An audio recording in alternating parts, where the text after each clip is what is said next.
ഒരിക്കൽ പരമേശ്വര പാർവതിമാർ ആനയുടെ രൂപം ധരിച്ച് വനത്തിൽ ക്രീഡിച്ച് കാലം കഴിച്ചുകൂട്ടി.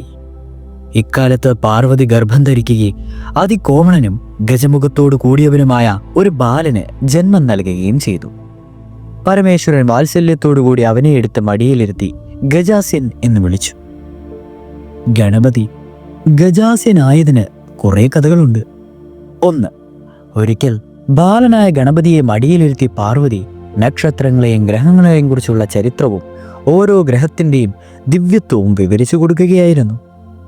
ആ സമയം അപൂർവ തിളക്കത്തോടെ ആകാശത്ത് വിദൂരതയിൽ ഒരു ഗ്രഹം പ്രത്യക്ഷമായി. ജിജ്ഞാസുവായ ഗണപതി പാർവതിയുടെ ശ്രദ്ധ അങ്ങോട്ട് തിരിച്ചു. അമ്മേ നോക്കൂ, ആകാശത്തതാ മിന്നായം പോലെ ദൃശ്യമാകുന്ന ഒരു ഗ്രഹം. ആ ഭഗവാൻ ഏതാണെന്ന് വിശദമാക്കിയാലും. മകൻ ചൂണ്ടിക്കാണിച്ച ഭാഗത്തേക്ക് ഉമ ശ്രദ്ധയോടെ നോക്കി. അതെ, ഒരു ഗ്രഹം ഉദിച്ചു വരുന്നുണ്ട്. നിമിഷങ്ങൾക്കുള്ളിൽ ശതകോടി സൂര്യന്മാരുടെ പ്രഭയോടെ ആ ഗ്രഹം പാർവതിയുടെയും ഗണപതിയുടെയും ശിരസിന് മുകളിലെത്തി. മകനെ, ഏത് ശക്തിയെ നിഷ്പ്രഭനാക്കുവാൻ കഴിവുള്ളവനാണ് ശനി. അവൻ ദൃഷ്ടിയിൽപ്പെട്ടാൽ അനർത്ഥങ്ങൾ സംഭവിക്കും. ഇപ്രകാരം പറഞ്ഞുകൊണ്ട് പാർവതി മകന്റെ കണ്ണുകൾ പൊത്തി. ഇതോടെ ഗണപതി ബാലസഹജമായ നിർബന്ധ ബുദ്ധിയോടെ ശനിഗ്രഹത്തെ കാണണമെന്ന് ശാഠ്യം പിടിച്ചു. ഗത്യന്തരമില്ലാതായപ്പോൾ ഉമ ഗണപതിയുടെ കണ്ണുകൾ പൊത്തിയിരിക്കുകയായിരുന്ന തന്റെ കൈകൾ എടുത്തു മാറ്റി. ഗണപതിയുടെ ദൃഷ്ടികൾ ശനിഗ്രഹത്തിൽ പതിഞ്ഞു. ആ സമയം ശനിഗ്രഹത്തിന്റെ ദുഷ്ടിപാദം ഗണപതിക്ക് നേരെയായി. തൊട്ടടുത്ത നിമിഷം ഉണ്ണി വിനായകന്റെ ശിരസ് കരിഞ്ഞുപോയി. തന്റെ മുന്നിൽ വെച്ച് നടന്ന ഈ ഘോരം ദൃശ്യം പാർവതിയെ ദുഃഖത്തിലാഴ്ത്തി. ദേവി ശിരസ് നഷ്ടപ്പെട്ട മകന്റെ ശരീരം തഴുകിക്കൊണ്ട് വിലപിച്ചു തുടങ്ങി. ദേവിയുടെ ദയനീയമായ കരച്ചിൽ കേട്ട് പരമശിവനും പാർഷദന്മാരും അവിടെ വന്നു ചേർന്നു.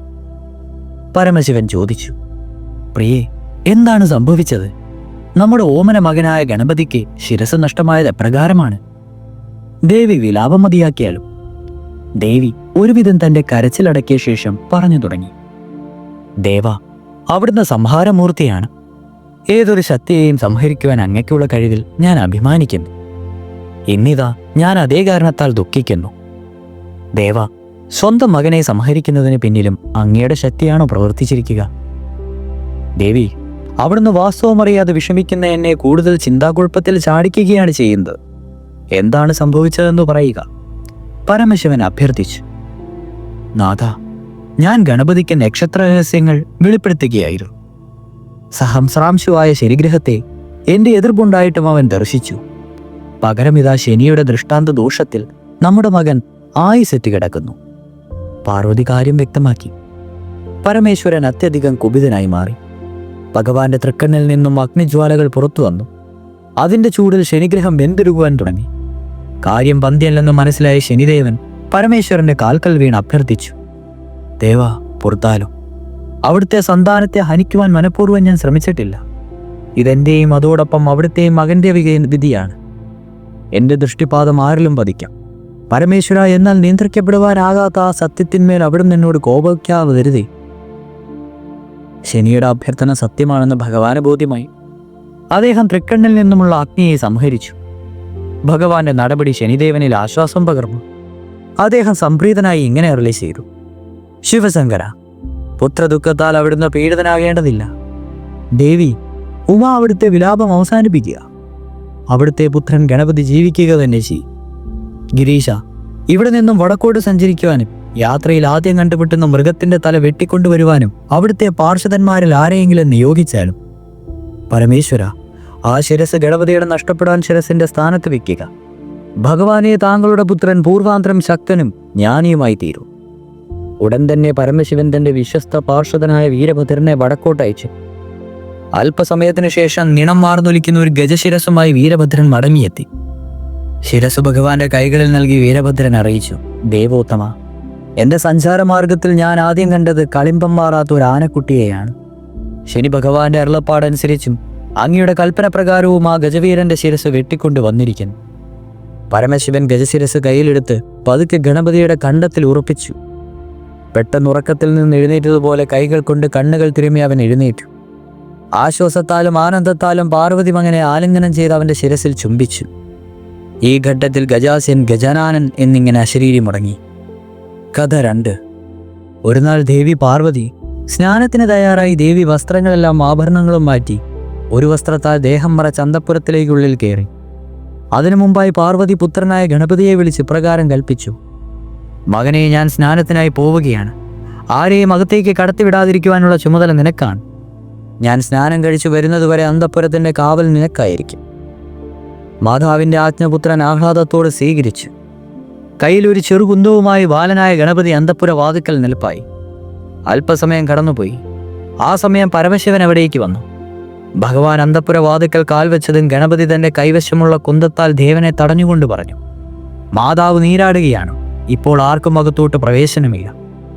മകന്റെ ഗൗരവം കൊണ്ട ഭാവം കണ്ടതോടെ ശിവന് ചിരിയുദിച്ചു. അദ്ദേഹം വാത്സല്യപൂർവ്വം അന്വേഷിച്ചു: അങ്ങനെയോ? എങ്കിൽ ദേവിയോട് ഞാൻ വന്നിട്ടുണ്ടെന്ന് അറിയിക്കുക. ഇല്ല, മാതാവ് സ്നാനം കഴിഞ്ഞ് ഉടൻ തന്നെ വന്നു ചേരും. അതുവരെ ആർക്കും, എനിക്ക് പോലും അന്തഃപുരത്തിൽ പ്രവേശിക്കുവാൻ അനുമതിയില്ല. ഗണപതി ഗൗരവത്തിൽ തന്നെ മറുപടി നൽകി. ശിവശങ്കരൻ അനുനയപൂർവ്വം ഗണപതിയോട് പലതും പറഞ്ഞു നോക്കി. തൻ്റെ നിശ്ചയത്തിൽ നിന്നും തെല്ലും പിന്നോട്ട് പോകുവാൻ ഗണപതി കൂട്ടാക്കിയില്ല. മകന്റെ ഉറച്ച തീരുമാനം പരമശിവനെ കുപിതനാക്കി.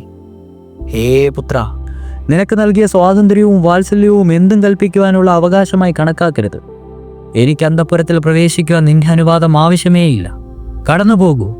ദേവൻ ക്രുദ്ധനായി. എന്നിട്ടും തന്റെ നിശ്ചയത്തിൽ നിന്നും ഗണപതി പിന്നോട്ട് പോയില്ല.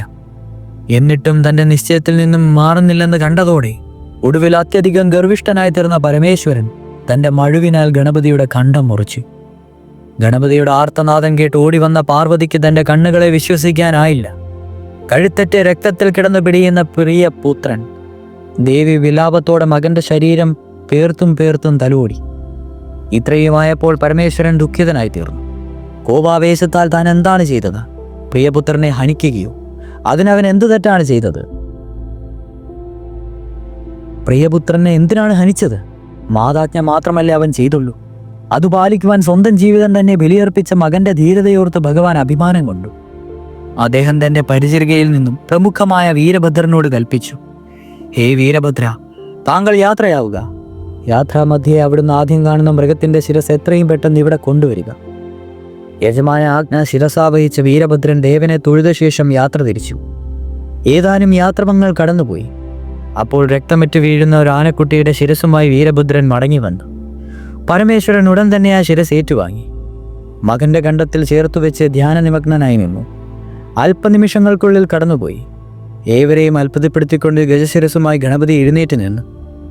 അച്ഛാ, അവിടുന്ന് എനിക്ക് മാപ്പ് നൽകിയാലും അവിടുത്തെ അപേക്ഷയെയും ആജ്ഞയെയും ധിക്കരിച്ച ഞാൻ ശിക്ഷാർഹനാണ്. ഗണപതി ശിവനോട് മാപ്പ് അപേക്ഷിച്ചു. പരമശിവൻ അഭിമാനത്തോടെ ഗജനാനനായ പുത്രനെ മാറോട് ചേർത്ത് അവൻ്റെ നെറുകയിൽ ചുംബിച്ചുകൊണ്ട് അരുളി ചെയ്തു: ഇല്ല പുത്ര, നീ മാപ്പ് അപേക്ഷിക്കേണ്ടതില്ല. മാതാജ്ഞ ബാധിക്കുവാൻ ബാധ്യസ്ഥനായ നീ ആ കർത്തവ്യം നിർവഹിച്ചു എന്നേ ഉള്ളൂ. മകനെ, നീ ഉത്തമമായ പുത്രനാണ്. അചഞ്ചലമായ നിന്റെ മനസ്സെന്നെ ആകർഷിച്ചിരിക്കുന്നു. ആ ഘട്ടത്തിൽ ദേവകൾ ആകാശത്ത് അണിനിരന്നു. അവരവിടെ നിന്നുകൊണ്ട് ഗണപതിക്ക് മേൽ പുഷ്പാവൃഷ്ടി നടത്തുകയും ഗജനാനൻ പരമശിവന പുത്രനായ ഗണപതി വിജയിക്കട്ടെ എന്ന് ആരവം മുഴക്കുകയും ചെയ്തു. അടുത്തത് ഗണപതിയുടെ കൊമ്പൊടിഞ്ഞ കഥയാണ്. തുടരും.